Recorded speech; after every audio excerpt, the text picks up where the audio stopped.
We're now having to deal with a broken border from a national security lens. 172 encounters that we know of people on the terrorist watch list, and FY21 it was 15, so it's going through the roof. So we got to get control of our border for our own national security's sake. Terrorism's on the rise, the world is on fire. Now's not the time to have a broken border. And the numbers are really astounding. In September, we had the highest encounters at the border in recorded history. In December of 2020, we had the lowest in decades. And FY23, which ended September the 30th, 2.5 million people. Since President Biden's been in office, 6 million people. That's larger than the state of South Carolina. So one of two things are going on regarding the border. The Biden administration wants it to be this way for some reason, or they're incompetent. If they're incompetent, they need to listen to people who've actually tried to secure the border successfully and work with us to get it done. If they want it to be this way, it's going to end if you want money for other countries. I have been involved in about every gang there is on immigration reform, but I'm here to tell my Democratic colleagues, I'm not going back to South Carolina and say, I provided money for Ukraine and Israel, which I desperately support, unless we fix in a real way the problems at our border. That's unsustainable for me. Speaker of the House was just addressing the Republican Senate. I think he understands the need for Ukraine funding, but he says border security has to be real for the House Republicans to be able to do what they need to do. To my Democratic colleagues, you're fighting us in a way that makes no sense to me. I understand why we should send money to Ukraine. You had me at LO. I understand why we need to help our friends in Israel. I don't understand why you fight the changes that would bring back order out of chaos. Is that the position of the Democratic Party, that the policies that led to this overwhelming surge of illegal immigration are not subject to change? We're not going to vote for legislation that doesn't stop what's on this chart, period.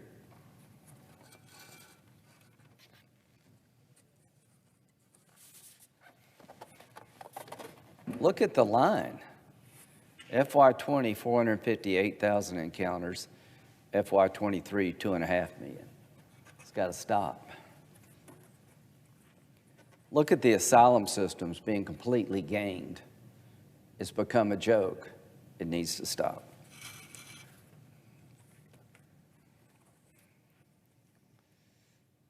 Parole. We've had some major efforts to reform asylum. Senator Langford's doing a good job. To my good friend, Senator Bennett, I want money for Ukraine. I support Ukraine funding. I think a lot of Republicans do, but we got to have real reform on the border. And your statement that Ukrainian aid should be separate and apart from border is not going to happen. So parole is meant to be a case-by-case analysis based on two things. There was an urgent humanitarian reason for the person to come in under parole, or significant public benefit, any alien applying for admission to the United States. That's the law. It's being abused.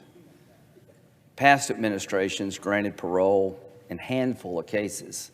There had to be an urgent humanitarian reason, or the individual in question had to provide a significant public benefit. The Biden administration is using the parole statute to allow people in by the hundreds of thousands without any individual analysis, in my view. So all I'm asking you to do is follow the law. Quit using the parole statute to allow hundreds of thousands of people in violation of the law. If we went back to what the law says, most of this would stop.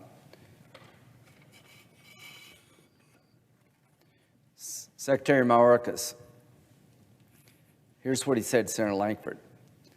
We need the ability to remove individuals who do not qualify for asylum with efficiency and speed. Why are so many people coming? Word is out that if you get into America, you ask for asylum, you never leave. We release you into the interior of the country. Years pass before your asylum claim is heard, and you're here in America and you never leave. We have to change the asylum laws so that you actually have to apply the first safe third country you pass through, not just here in America. And we should not release you until your claim has at least been adjudicated at the initial stages. 90% of asylum claims are eventually denied, so clearly the screening system needs to change. So, long story short, we're not going to pass a supplemental that doesn't have policy changes to dramatically stem the flow at the border. This is not an immigration negotiation. There's not going to be a DREAM Act provision attached to this. This is about locking the border down in a fashion to give the public confidence that as a nation we have the ability to secure our own border. To all my friends on the other side and on this side who have negotiated immigration reform in the past, President Biden's irresponsible handling of the U.S.-Mexican border has made it virtually impossible to do an immigration deal anytime soon. No Republican in their right mind would vote for a comprehensive immigration bill until the Democratic Party can prove that they're capable of securing the border. Everything we've worked for all these years has been lost. Your approach to the border during the last 3 years has made it impossible to do immigration reform until we first secure the border, not as part of an overall effort to deal with immigration, but you need to prove to us and the people of the United States you can and will secure our border. Until you do that, no deal. How this ends, I don't know. I just know this. I'm okay with aid to Ukraine. I'm more than okay with aid to Israel. I am insisting on border security that's meaningful. I'm not asking for H.R. 2. I'm not asking for everything I would do to secure the border if I were king of the country. But I've been around this issue enough to know what works and what doesn't. The policy changes we're insisting upon regarding asylum and parole need to be implemented to regain control of our border, and that's not too much to ask. Madam President, I look forward to working with our colleagues on the other side and you to find a way to help Israel, who are in dire straits, find a way to keep Putin from going past Ukraine, bring some sanity back to the world, but you're going to have to work with us.